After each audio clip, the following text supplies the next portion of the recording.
Bonjour à tous, avec l'aide de Dieu, nous allons étudier le Rambam, Hilchot Shvitat Yom Tov, les lois du repos de Yom Tov, Perek Levi, le 4e chapitre, Halacha Aleph, En Motzim et Ha'esh, on n'a pas le droit de produire du feu pendant Yom Tov, Lomina Eitzim, ni du bois, Velomina Avanim, ni des pierres, Velomina Matachot, ni des métaux, Kegon, comme par exemple chez Chochin Otam Zobazo, qu'on les frotte l'un avec l'autre, au Makin Zobazo, on les frappe l'un sur l'autre, jusqu'à que le feu va sortir, c'est interdit. De même, il est interdit de produire du feu à travers un neftachat beyoter, une essence qui s'enflamme très facilement, chez kamaim, qui est comme de l'eau, chez medin otoachidal, qu'on secoue ce neft, cette essence, jusqu'à qu'il va s'enflammer. Au klizar caché, ou bien comme une sorte de loupe, ou bien remplir un verre, quelque chose en verre avec de l'eau, qu'on les met face au soleil, jusqu'à que ces rayons donc, du soleil vont se concentrer sur du lin, ou quelque chose de semblable, donc qui prend le feu facilement, et il va s'enflammer.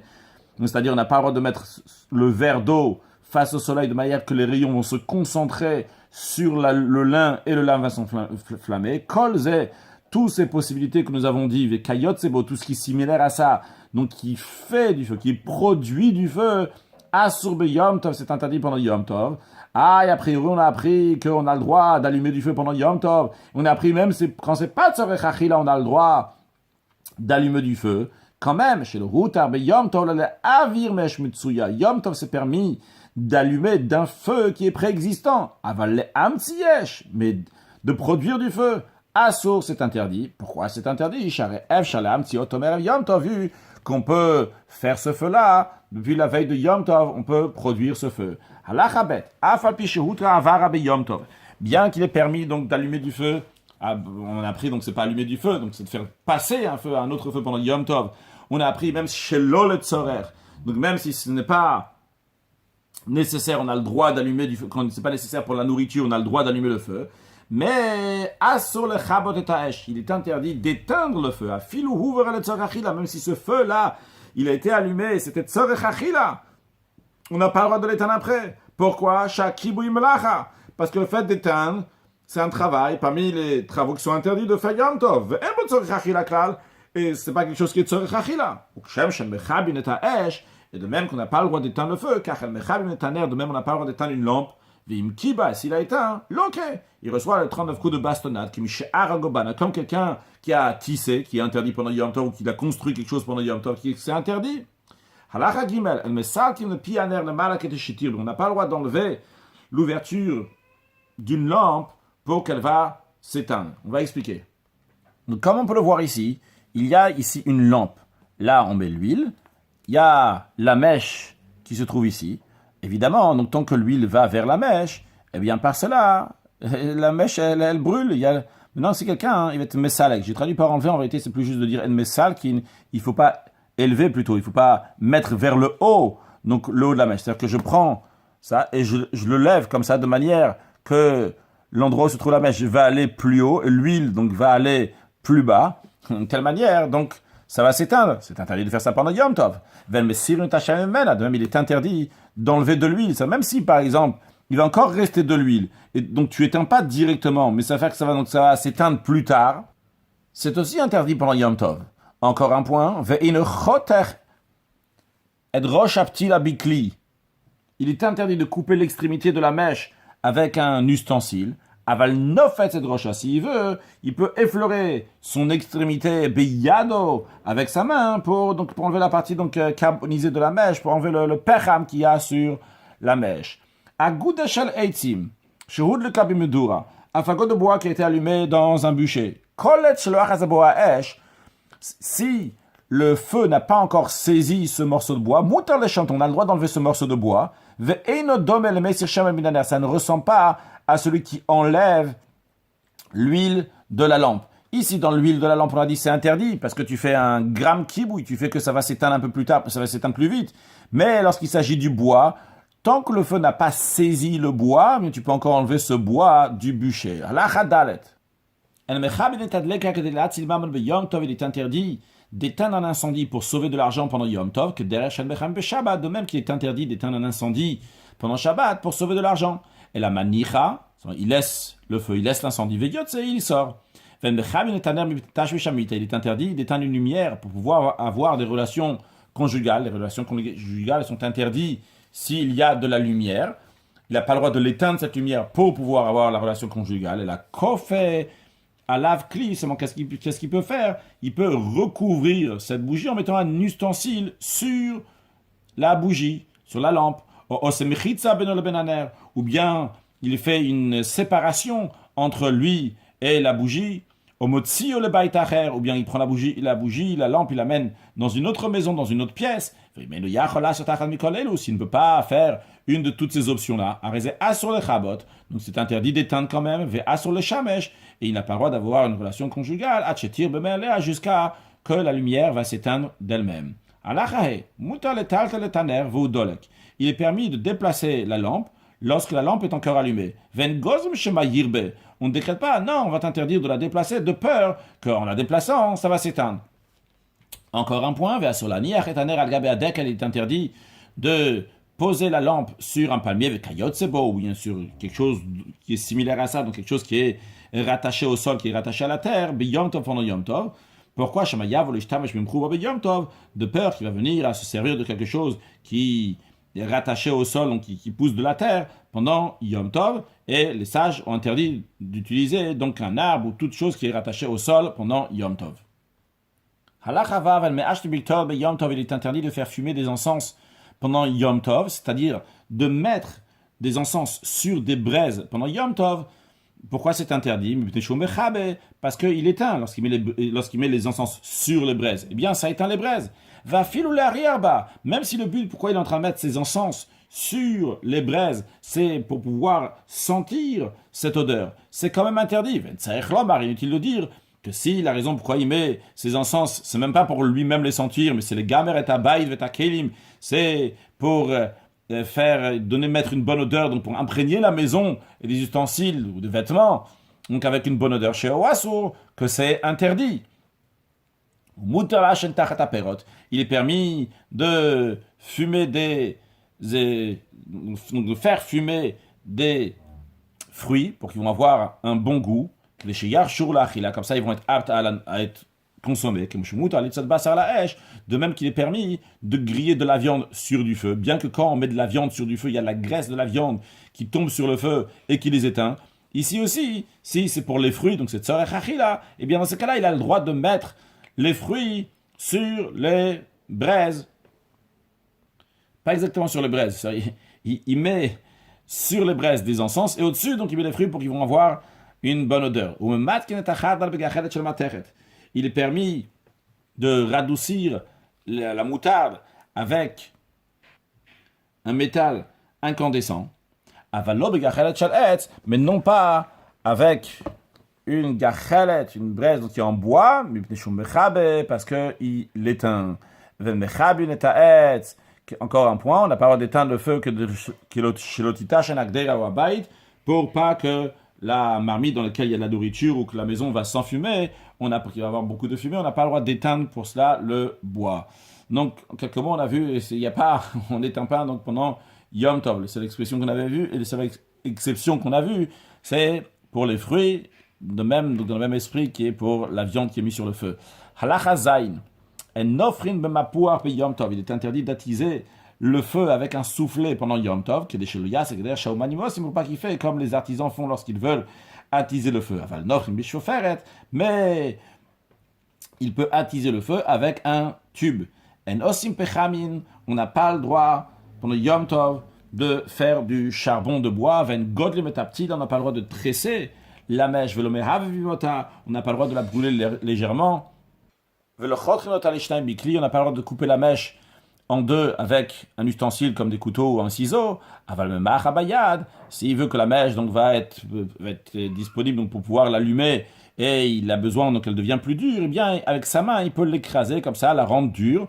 De même il peut faire une autre chose, on a le droit de faire avec la mèche, on a le droit de la mettre dans de l'huile comme ça de manière lorsqu'il va allumer après ça va bien prendre. Encore une chose qu'on peut faire, on peut la mettre entre deux lampes, il met la mèche comme ça entre deux lampes, et il allume au milieu. Et il se trouve qu'automatiquement, la mèche est divisée donc, à l'extrémité des deux lampes. Il est interdit de briser un tesson d'argile. On n'a pas le droit de couper un morceau de papier pour griller dessus. Donc à l'époque, comme il faisait du poisson, par exemple un rang qu'il le met sur le feu, s'il le met directement sur le feu, ça, sur la pierre elle-même, sur la grille, sur le métal, ça va être, sur le métal lui-même, ça va être trop dur, ça va être trop dur, ça va brûler le poisson. Donc qu'est-ce qu'il fait?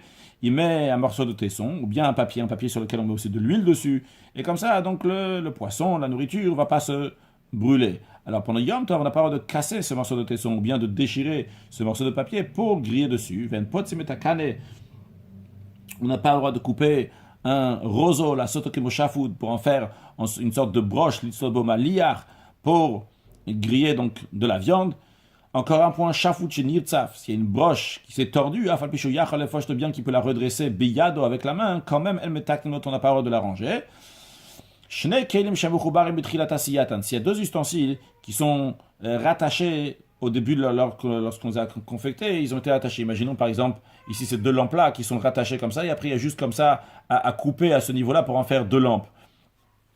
Donc comme deux lampes ou shnekos, ou bien deux verres comme ça qui ont été faits, et qu'après il faut les couper pour en faire deux verres. On n'a pas le droit de les diviser en deux, parce qu'il est en train d'arranger, de faire un ustensile ici pendant Yom Tov, de manière plus précise, pas de faire, d'arranger un ustensile pendant Yom Tov, ce qui est interdit de faire pendant Yom Tov. On ne doit pas aiguiser un couteau avec son affûteur, donc qui est destiné donc, pour affûter les couteaux. Il peut l'affûter avec quelque chose qui n'est pas l'habitude d'affûter le couteau, donc que ce soit avec un morceau de bois, ou al-gabé cheres, ou bien de l'argile, ou even, ou une pierre. Mais quand même, on n'enseigne pas ça au public, pour pas que le public va arriver à finir par affûter avec l'affûteur du couteau. Mais dans quel cas qu'on a le droit d'affûter avec quelque chose d'autre que l'affûteur normal, donc si on a dit avec du bois ou avec la pierre, avec de l'argile, quand est-ce qu'on a le droit à ça? Même ça, on a le droit seulement. Quand on peut couper avec le couteau, même difficilement, mais on peut quand même couper. Ou bien que le couteau a été ébréché, donc on peut couper avec d'autres endroits du couteau, juste un endroit qui est ébréché. Mais si ce couteau ne peut pas du tout couper, on n'a pas le droit de l'affûter même avec du bois. De peur qu'il va en arriver à l'affûter avec l'affûteur du couteau. C'est la raison pour laquelle qu'il y a une autre chose qui est interdite suite à ça, que Asul Lirot Sakin Amaret Yom Tov. Les sages ont interdit qu'un sage va examiner le couteau d'un ignorant pendant Yom Tov. Dans certaines versions, il n'y a pas un ignorant, mais en tous les cas, même dans d'autres versions, il y a un ignorant, on parle d'un ignorant en tous les cas qui sait faire la shrita. Et il a besoin de montrer au sage son couteau pour être sûr que le couteau, en effet, il est entièrement lisse pour pouvoir faire la shrita. Alors, les sages, ils ont interdit qu'un sage va examiner le couteau d'un ignorant pendant Yom Tov. Pourquoi? Shemati Bgouma. De peur que le sage va dire à l'ignorant, ton couteau, il est ébréché. Veyomarlo. Et le sage va lui dire, donc, Zoha sur l'ishrotba, mais je me dis, t'as pas le droit de faire la shrita avec ce couteau-là, parce que il est ébréché, en tout cas, il a un défaut, il y a quelque chose qui ne va pas dans le couteau. Et l'ignorant va aller et va l'aiguiser avec l'affûteur du couteau. Maintenant, en ce qui concerne quelqu'un que lui-même c'est un sage, il sait regarder, examiner son couteau. Un sage qui a examiné son propre couteau, qui peut faire la shrita avec, il a le droit de le prêter à un ignorant, pour que l'ignorant va faire la shrita avec le couteau que le sage lui-même a examiné et a vu qu'on peut faire la shrita avec. Halacha Yud, il est interdit de fendre du bois pendant Yom Tov. Donc on dit fendre du bois ici, si on a un gros morceau de bois, on veut le mettre en petits morceaux pour pouvoir le mettre dans le feu, parce que c'est un gros morceau de bois, le feu il va pas prendre. Donc l'obekardob, on n'a pas le droit de le couper ni avec une hache, ni bemagal avec une faucille, ni bimgera avec une scie, elle a kafis uniquement avec un grand couteau de boucher. Et même ça, ou batzadachat shelo, dans le côté qui est aiguisé, c'est-à-dire que le couteau de boucher avait deux côtés. Un côté qui était gros et épais comme une hache, et un autre côté donc qui était fin et aiguisé. Alors on nous dit ici, quand tu as le droit de couper le bois, c'est uniquement avec le côté fin, aiguisé du couteau du boucher, mais non pas du côté qui est lâche, qui est plus épais, parce que de l'autre côté, il est comme une hache. Pourquoi les sages ont interdit de couper avec une hache ou ce qui est semblable? La raison elle est que pour pas qu'il va couper du bois, il va fendre du bois, donc comme il le fait en semaine. Et pourquoi ils ont dit qu'il faut faire un chinouille, un changement? Parce que ce bois-là, il aurait pu le couper de la veille de Yom Tov. Ah, dans ces cas-là, pourquoi c'est pas du tout, pourquoi c'est pas interdit strictement le bikoua, le fait de couper du bois, de fendre du bois, vu qu'il s'agit uniquement de marchir yochal nefesh, des choses qui nécessitent, des choses qui sont nécessaires pour après pouvoir préparer du manger, mais c'est pas la nourriture elle-même, ça devrait être interdit même avec un chinouille. La raison elle est qu'ils n'ont pas strictement interdit ça. C'est possible qu'il va tomber sur un gros morceau de bois. Il ne pourra pas le brûler. Il va pas réussir à l'allumer. Et donc, vu qu'il n'arrive pas à l'allumer, il va dire dans ce cas-là, je ne peux pas cuire. Donc, il va se priver de la joie de Yom Tov. Le fir, c'est la raison pour laquelle ils tirent le vakia béchino. Ils ont dit quand même, avec un chino et avec un changement, tu peux fendre les morceaux de bois. Toutes les choses qui ressemblent à cela. Pour cette même raison, ils ont interdit ce qu'ils ont interdit, ils ont permis ce qu'ils ont permis. Une femme qui en général elle s'occupe de la cuisine, elle n'a pas le droit de rentrer dans un endroit où il y a des tas de bois. Little même ou de litzadbo, donc pour prendre un morceau de bois, une branche qui va bien correspondre pour en faire une broche pour griller. Ça veut dire qu'elle a le droit de rentrer dans un endroit où il y a des tas de bois évidemment, mais elle n'a pas le droit d'aller là-bas pour prendre parmi ces morceaux de bois un bois qui va lui convenir pour en faire une broche.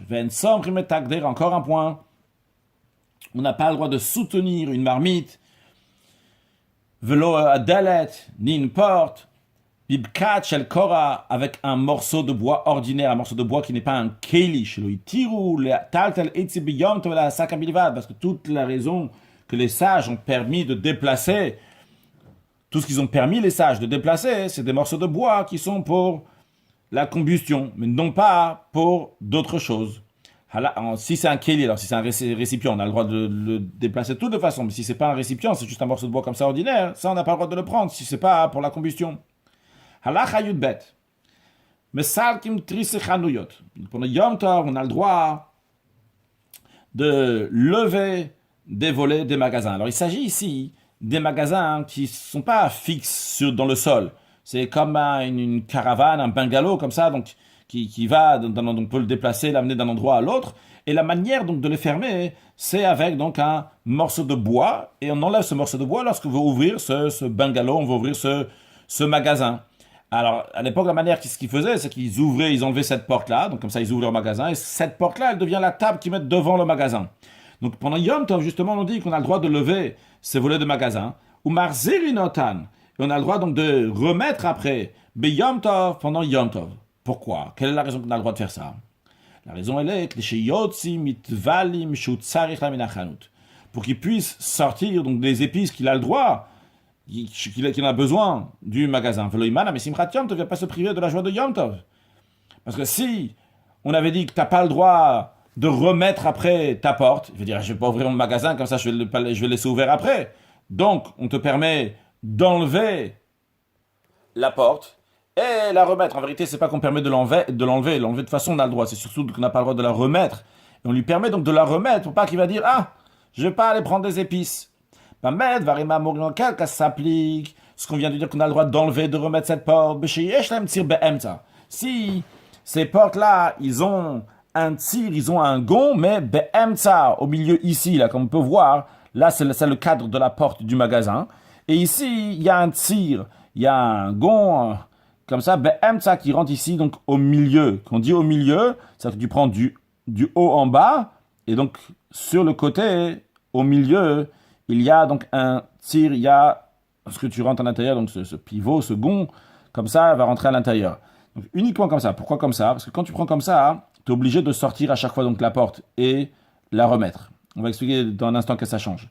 Aval yeshlaim tzir minatzad. Mais si ils ont un gond, mais c'est sur le côté, comme on peut voir ici, donc c'est là-haut et en bas, on peut voir donc le morceau qui a été enlevé. Donc c'est ce morceau-là donc qui est en haut et en bas qui va rentrer ici. Et donc dans ces cas-là, tu n'es pas obligé d'enlever la porte lorsque tu l'ouvres. Tu peux la faire tourner. Alors dans ces cas-là, assour, c'est interdit de la remettre après l'avoir enlevée. Pourquoi? Gzeira shemayidka, le sage en décrété de peur, qui va la fixer très fortement. Donc la raison, la différence entre ces deux-là, tout simplement, c'est que celle-là, de toute façon, il l'enlève à chaque fois, systématiquement. C'est impossible d'ouvrir la porte en laissant ce morceau de bois dessus. Et il n'y a pas de gond comme ça sur le côté. Donc il est obligé de l'enlever et la remettre. Donc même quand il va la remettre, vrai qu'il va la fixer, mais il ne va pas la fixer très fortement parce qu'il a l'intention la prochaine fois de la rouvrir. En revanche, ici, vu qu'il peut ouvrir même en laissant ce morceau de bois, alors s'il l'a enlevé, maintenant quand il va le remettre très fortement. C'est pas grave si la prochaine fois ça sera difficile de l'enlever, parce qu'il n'est pas obligé de l'enlever de toute façon, il peut la laisser là-bas et juste l'ouvrir comme ça en laissant ce morceau de bois dans le cadre de la porte. Non, le Ram nous dit tirkol ikar. Et si c'est des portes qui n'ont pas du tout de gond, dans ces cas-là, philo babait, même dans des boîtes qui se trouvent dans la maison, que là-bas, il n'y a pas de raisonnement si il y a Simchat Yom Tov, pas Simchat Yom Tov, ça change rien du tout maintenant, c'est pas qu'il va se prier de la voix de Yom Tov ou pas. Quoi qu'il arrive, Mutar le Harzir, il a le droit de remettre les portes s'il n'y a strictement pas de gond, et juste comme ça un cadre avec un morceau de bois dessus. Allah Hayut Gimel. Kelim Shamefutsalim. Des ustensiles qui sont faits en plusieurs pièces. Galmano Rachel Chuliot, comme par exemple un candélabre qui est fait avec plusieurs pièces, qui c'est une chaise qui est en plusieurs pièces, le shulchan, et une table, qui sont faits par plusieurs morceaux. Ma midin otam be Yom Tov, on a le droit de les rattacher ensemble, tous ces morceaux-là, pendant Yom Tov. Vehu, si c'est uniquement à condition, chez le Yidka, c'est à condition qu'il ne va pas les fixer fortement. Quelle est la raison pourquoi c'est permis? Les fiches and binyan bekelim, parce que l'interdiction de construire, qui fait partie des 39 travaux de Shabbat et qui s'applique aussi à Yom Tov, ne s'applique pas pour les ustensiles. Avanim shalbet akise, des pierres de toilette. Il s'agit que quelqu'un donc qui veut faire ses besoins, il fait comme ça donc une sorte de toilette en mettant des pierres comme ça sur le côté, de manière donc il va pouvoir s'asseoir sur cet endroit-là et pouvoir faire ses besoins, un peu comme les toilettes que nous avons aujourd'hui. Bien, mutar le tzadedan, on a le droit donc de les empiler, de mettre une pierre comme ça sur l'autre pour qu'il va pouvoir s'asseoir, faire ses besoins. On a le droit de faire ça pendant Yom Tov, pendant Yom Tov. Ah, et a priori, c'est un binyan, c'est une construction. Il n'y a pas de souci. Pourquoi? Binyan arayou. En effet, c'est une construction, mais qui n'est pas permanente, qui est juste provisoire. Donc, il n'y a pas une interdiction de la Torah de faire une telle construction. Ou mishum kvod le gazo. Vu que pour le respect de la personne qui a besoin de faire ses besoins, les sages n'ont pas interdit. Halachayut dalet. A osem dura be Yom Tov. Quelqu'un qui fait un feu pendant Yom Tov, un bûcher. Alors la manière de faire du feu, c'est qu'on prend donc des morceaux de bois. Et les morceaux de bois, comme ça, on les met sur le sol. Après, encore des morceaux de bois, on les met comme ça de ce côté-là. De tous les côtés, on met des morceaux de bois. Et comme ça, donc, ça nous fait un bûcher. Et au-dessus, sur cet espace-là, il va mettre le bois. Maintenant, le principe qu'on va voir dans cette halakha, dans la prochaine aussi, c'est que on n'a pas le droit de faire une tente pendant Yom Tov. Maintenant, si lui, il va amener son bois qu'il met sur les morceaux de bois qu'il a mis, imaginons que ça c'est le morceau de bois, quand ça il met dessus, eh bien à ce moment-là, donc il a fait une tente. Donc c'est interdit. Donc c'est la raison pour laquelle, comment il doit faire? Lorsqu'il va mettre le bois, il va pas empiler comme ça les bois les uns sur les autres jusqu'à qu'il aura toute une maracha, jusqu'à qu'il aura toute des morceaux de bois qui sont empilés. Pourquoi? Parce qu'il donne une impression là qu'il est en train de construire. Bien que c'est provisoire. Sur cet interdit, alors comment il va faire? C'est ce qu'il va faire. Donc d'abord, ce qu'il peut faire, c'est qu'il peut mettre comme ça, donc tous les bois comme ça, il les met comme ça, sans faire une maracha, sans faire comme ça, les empiler les uns sur les autres. Ou bien une deuxième option, c'est Orabeshinoui. Il fait avec un changement. Comment il fait avec un changement? Eh bien, Maniach es le mala, il met le morceau de bois en haut. Ou maniach achertatav, après il met un en dessous comme ça. Et etc. Hachemagia l'arrête. Il commence comme ça, il met un à ce niveau-là, après encore un autre en dessous, après comme ça un autre en dessous, jusqu'à comme ça qu'il va arriver au sol. Halachatet vav. Il en est de même en ce qui concerne une marmite. En général, pour faire cuire, qu'est-ce qu'on fait? On met une pierre, une deuxième pierre, et après il vient, il pose la marmite au-dessus. Donc là, il fait un « oh », il a besoin ici de cet espace-là qui est en dessous pour mettre le feu. Il n'aura pas le droit de faire d'une telle manière pendant Yom Tov. Seulement, comment il va faire? « Ochezota », donc il tient comme ça la marmite, ou « machnisa avanim tartei », et en dessous, il met les pierres. « Avalo yanichel al gab avanim », il n'a pas le droit de mettre les pierres et après la poser dessus. « Vechanamita », de même le lit. En général, comment il est fait le lit? D'abord, on met les pieds, et après, au-dessus des pieds, tu viens et tu mets le cadre. Le cadre, donc, c'est des planches comme ça qui sont sur le côté, et comme ça, sur tout le long, il y a une peau qui est très dure, sur laquelle on peut s'allonger. Alors, quand ça arrive, Yom Tov, il ne peut pas, comme ça, venir mettre le cadre sur les pieds. Comment il va faire? Le Ram nous dit, le mala. Il met les planches au-dessus de la planche, donc comme ça, qui sont sur le côté dans lequel il y a ce morceau sur lequel la personne peut s'allonger, il les met comme ça en haut. Donc après, une fois qu'il a mis donc les planches du dessus, il met les pieds en dessous. Afilu beitzi, même des œufs, lo yami de tam shura gabeshura, il va pas mettre les uns sur les autres. Achi yamdu kebo migdal, pour qu'ils vont être comme une tour. Là, ishane v'yatrim min mal al mata, il va changer, et il va faire du haut vers le bas. V'chen kol kaitze bazetzair shino, et tout ce qui est semblable à ça, il y a besoin aussi d'un changement. Halachatet zayin. Mais il est permis d'enlever les mouches qui sont attachées à la peau d'un animal, bien que quand on va les enlever, ça va causer une blessure sur l'animal. Ou bien certains disent ici, même si peut-être ça va causer une blessure à l'animal. On n'a pas le droit de faire enfanter un animal, mais on a le droit d'aider l'animal à accoucher. En quoi on peut aider? Il attrape l'enfant qui sort du ventre, qui ne va pas tomber sur le sol. De même, il va souffler dans ses narines pour lui déboucher son nez. Il met le pied de sa mère dans sa bouche. Si maintenant c'était un animal pur qui a accouché, elle a éloigné l'enfant qui est né, elle ne veut pas s'en occuper. Mutar les alef mishiliata alav.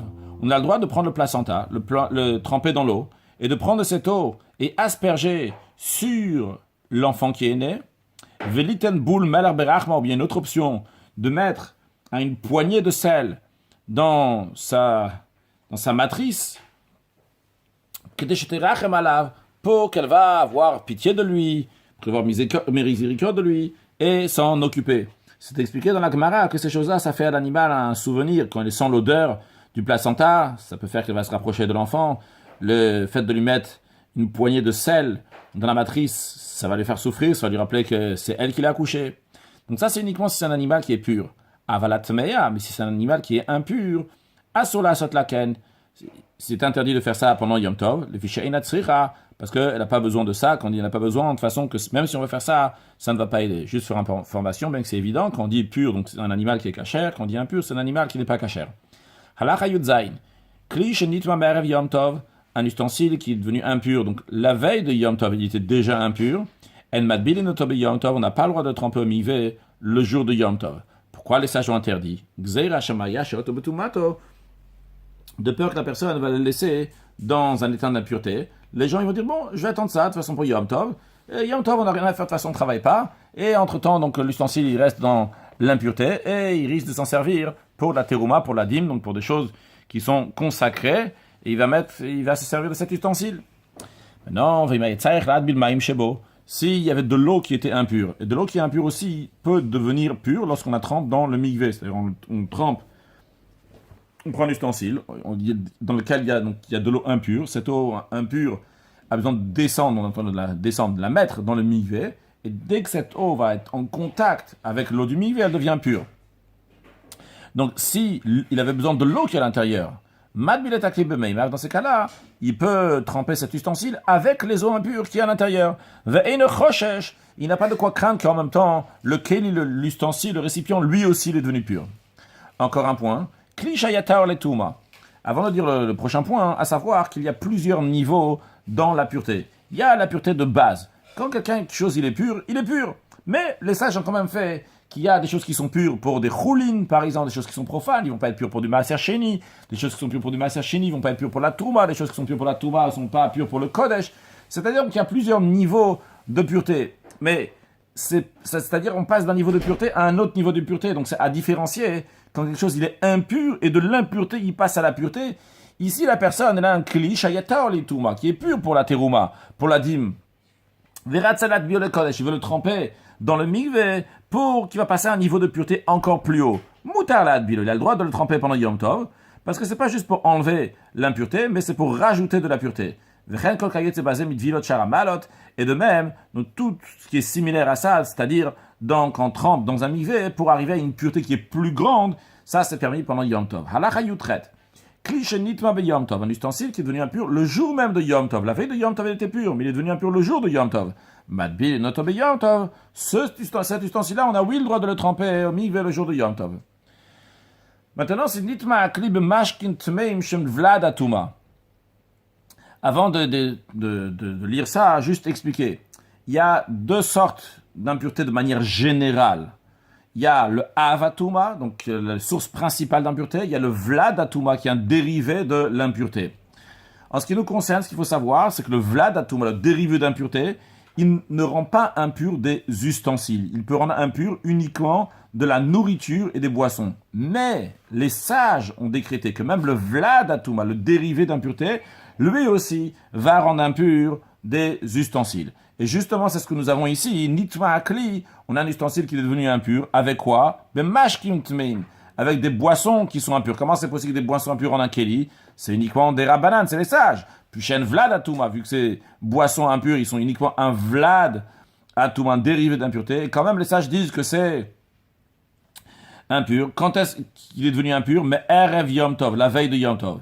Eh bien, cet ustensile-là, vu que c'est pas d'après la Torah qu'il est devenu impur, mais c'est les sages qui disent qu'il est devenu impur, Madbilenoto be Yom Tov, on peut le tremper au mikveh le jour de Yom Tov. Les fichus terminent la Torah, parce que d'après la Torah, il est pur, comme ça sera expliqué à son endroit lorsqu'on apprendra les lois de Avot Atuma dans le Rambam.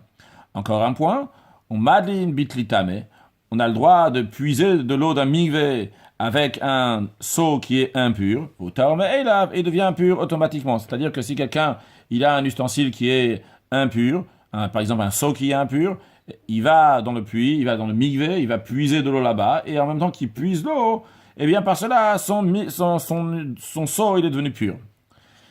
Une femme qui a eu sa menstruation, et qui est impure, et que ses vêtements sont impurs, elle veut se tremper au mikveh, mais elle n'a pas de vêtements pour changer, pour mettre d'autres vêtements qui sont purs après être partie au mikveh.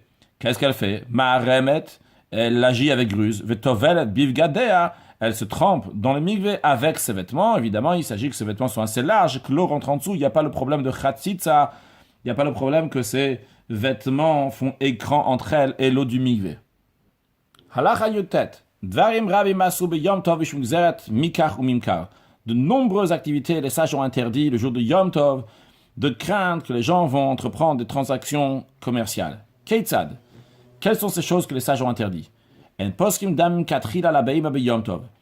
droit de fixer un prix d'un animal le jour de fête. C'est-à-dire que s'il y a deux personnes qui veulent acheter un animal pour le partager entre eux, ils n'ont pas le droit d'aller chez le vendeur et lui dire « Tiens, donne-nous un animal. Et combien coûte cet animal? Ah, il coûte 100 euros. Ok, alors demain, chacun il va payer 50. Non, ça se passe pas comme ça. Qu'est-ce qu'ils vont faire ces deux personnes-là? Ils vont chez le vendeur. Et le vendeur est là, le vendeur, il va amener deux animaux qui sont égaux un animal à l'autre animal. Ces deux personnes-là qui sont parties chez le vendeur, ils vont abattre un seul animal, et partager entre eux cet un seul animal. Le lendemain, Yodim Kabad Meshni. Le lendemain, ils vont évaluer le deuxième animal que le vendeur leur avait donné, prêté, pour voir, qu'il leur avait montré, en tous les cas, pour pouvoir l'évaluer. Et après, donc, le lendemain de Yom Tov, basé sur l'animal qui est resté vivant, ils vont donner chacun la somme qu'il doit donner pour ce qu'il a profité le jour de Yom Tov. Encore un point, quand ils font ce partage, ou lorsqu'ils partagent l'animal, donc le jour même de Yom Tov, le Yom Arzeh, il ne faut pas que un il va dire Ani Besela, Moi, je prends une partie qui coûte un sel, c'est une somme d'argent. Ve'atabishtaim, et toi, tu prends un pot de slaim. Donc, ils ne vont pas le partager avec une somme d'argent. Pourquoi? Shen maskirim, shen damim, car on n'a pas le droit de mentionner l'argent pendant Yom Tov. Et la zenotel shlish, je faisais revia. Un, il prend le tiers de l'animal, l'autre, il prend un quart de l'animal. Et chacun, donc, il prend la partie de l'animal, mais il ne mentionne pas, en tout cas, une somme d'argent. Halachachaf, kshen mechalkin, lorsqu'ils partagent donc la viande entre eux, lo yishkelu bemoznaim, il ne faut pas, donc, ils vont peser avec une balance, shen mashgichim bekaf moznaim kol ikar, car le jour de Yom Tov, on ne se sert pas du tout d'une balance. Afilu litel bobasar, même si la raison pourquoi je veux une balance, c'est pour mettre de la viande à l'intérieur, les shomru minar barim, pour le protéger des souris. Asur, c'est un adim ayomoznaim tluim, si la balance, elle était suspendue. La balance est suspendue, c'est-à-dire qu'il y a un crochet comme ça au milieu, en haut, vers le haut, et de chaque côté, il y a un côté donc de la balance. La raison pourquoi on va mettre là-bas pour les souris, parce que c'est en hauteur, donc comme ça c'est pas sur le sol, comme ça les souris vont pas venir le prendre. Eh bien, quand même, c'est interdit. Pourquoi c'est interdit? Parce qu'il ressemble à quelqu'un qui pèse quelque chose avec une balance. En ce qui concerne un boucher qui est expérimenté, et que lui, dès qu'il prend un morceau de viande dans sa main, il sait combien ça pèse. Eh bien, sur les shkolbiyad, il n'a pas le droit de peser avec sa main. De même, il est interdit de mesurer avec un ustensile qui est rempli d'eau. C'est-à-dire, on va prendre un ustensile comme ça, dans lequel il y a les mesures, et on va dire, tiens, on va mettre de l'eau. On va mettre de l'eau jusqu'à ce niveau-là. Après, à l'intérieur, on va mettre le morceau de viande. Et l'eau, elle va monter jusqu'à temps. On va dire, ah, ok, ça veut dire qu'il y a tant de viande. C'est interdit de faire ça pendant Yom Tov. Encore un point, on n'a pas le droit de faire le tirage au sort à la manotte sur les morceaux de nourriture pour les partager entre tel va recevoir telle part à l'autre, telle part en fonction du tirage au sort. On a le droit de faire le tirage au sort sur la viande consacrée à Yom Tov, le jour de Yom Tov, pour chérir la mitzvah. Le Yom Arad le tabar, un homme n'a pas le droit de dire au boucher, tali dinar basar, donne-moi de la viande pour le prix d'un dinar, donc une somme d'argent. Et là, seulement qu'est-ce qu'il a le droit de dire? Tali chalek, donne-moi une partie, ou chatzi chalek, une demi-part. Ou le machar, le lendemain, osim chashben al-shov, le lendemain, on va voir, faire le calcul sur sa valeur. C'est un peu dans l'esprit de ce qu'on a vu dans la Hayutet, qui donne là-bas 2 animaux, et qu'après, un des animaux, un animal, il va manger, et l'autre, il va, avec ça, faire l'estimation le lendemain.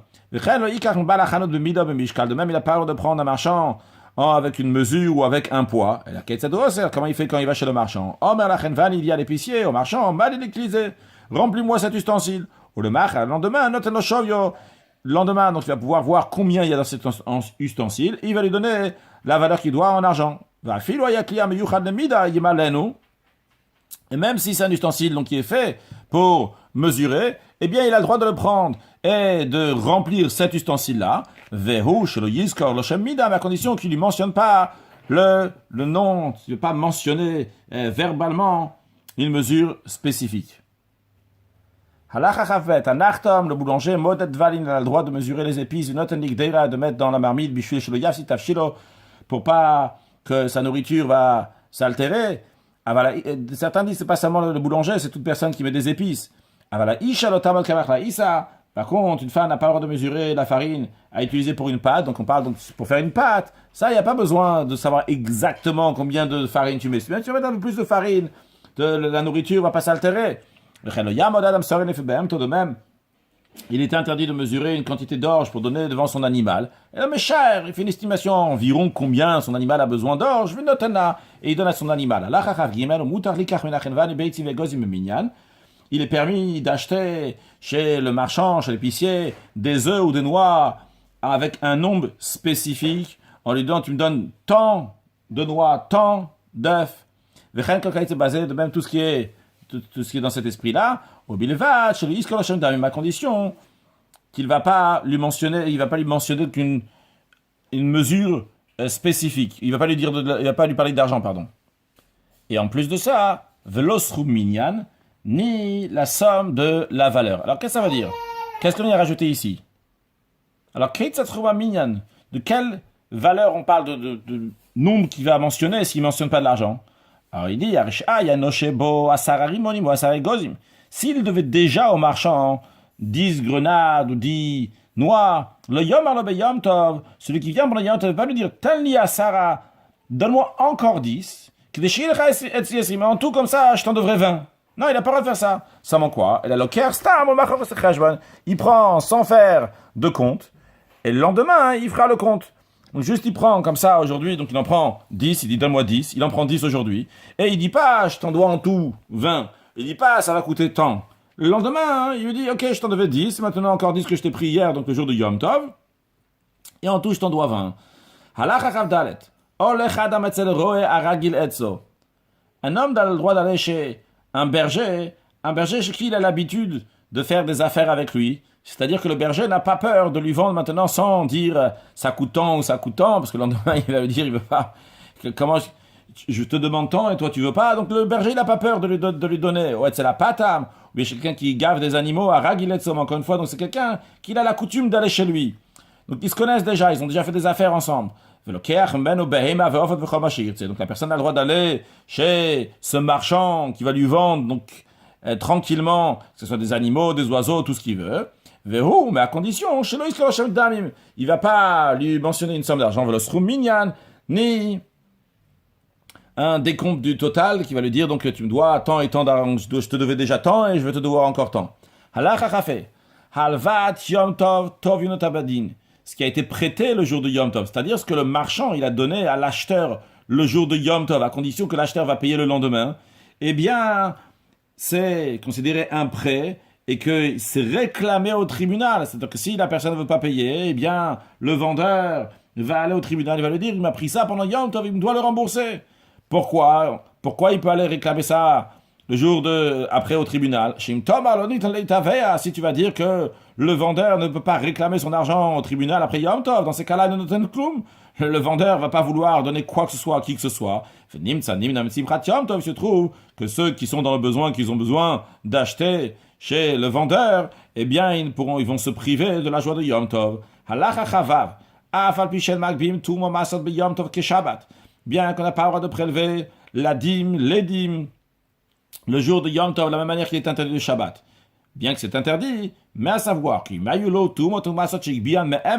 s'il avait des dîmes, donc il avait prélevé la veille de Yom Tov, il a le droit de les amener au Kohen le jour de fête. Inutile de dire, donc c'est la chala qu'il a pris de la pâte, une partie qui s'appelle la chala, qu'il doit donner au Kohen, ou zroa, la pâte avant d'un animal, ou le chayaim, la mâchoire, vekeva, la paroi de l'estomac, chez Molichim la kolbe Yom Tov, qu'on a le droit de l'amener au Kohen le jour de Yom Tov. Encore un dernier point pour ce pérec, Vegabay, Tzedaka, et des collecteurs, des responsables donc de la Tzedaka, de la charité, Govin, ils collectent une achatzer be Yom Tov des cours, donc ils vont dans les cours, ils vont demander aux gens pour donner donc aux nécessiteux, mais il ne faut pas qu'ils proclament, qu'ils annoncent qu'ils sont en train de ramasser comme ils le font en semaine, qu'ils annoncent fortement qu'ils font une collecte. Et la Govin Betsina, seulement ils encaissent, ça veut dire ils prennent donc des gens de la cour discrètement, et ils mettent dans leur sein, dans le vêtement proche de leur poitrine, pas publiquement, mais et eux-mêmes donc après vont aller partager ce qu'ils ont collecté dans chaque quartier. Mais dans chaque quartier, séparément, encore une fois, le principe, ça ne soit pas fait donc avec un grand bruit, mais discrètement. Conclure avec un sujet de Chassidoute qui n'est pas vraiment lié, mais un lien lointain avec ce que nous avons appris. On a parlé de fendre du bois pendant Yom Tov. La Dmour Azaken en Perek Raftet, il ramène encore un conseil pour les Beinonim. On a déjà à Perek Raftet.